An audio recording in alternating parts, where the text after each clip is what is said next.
back to T squared, and people want to know, how do I get going? How do I start my brand? How do I control the brand once I put it out there?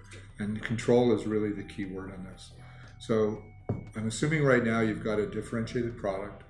It's got its own reason for being. It's maybe similar to something out there, but it's got its own twist.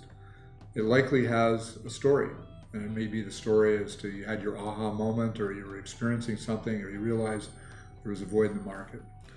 And there may be something tied to that, and if there is, thankfully for you, there's a story behind how it created, and it may be a story of your own, which has got to be authentic, and if it comes from the founder, all the better.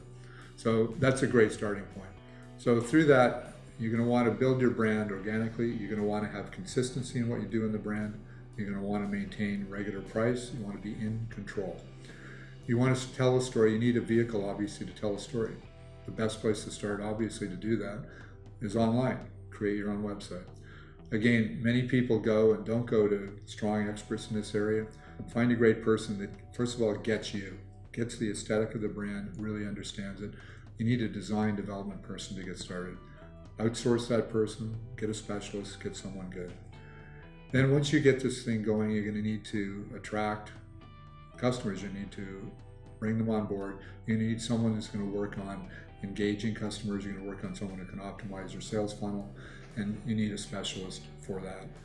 On the social media side, which is going to be, especially if you're cause-based, you're going to need to have social media. You may have ambassadors you can employ and influencers. So that whole mix, we can go on and have a whole session just on that topic, but those are all part of the mix as you control your own brand and launch it on direct-to-consumer on the website. So once the website's going, you're going to be thinking about, as most people on D2C have done, is have a brick and mortar location. Brick and mortar, have your flagship. It's your ability to have events, to do testing, to show retailers how the brand should be properly presented, at retail. What that's going to do is that's taking you to step 2, which is your flagship. Step 3 then is once you've got the e-commerce going in your website and the flagship, you have 2 new streams, which could be the pure play e-commerce players, which can then emulate what you do on your website, as well as some of the hand-picked specialty retailers in every major trade area across the country.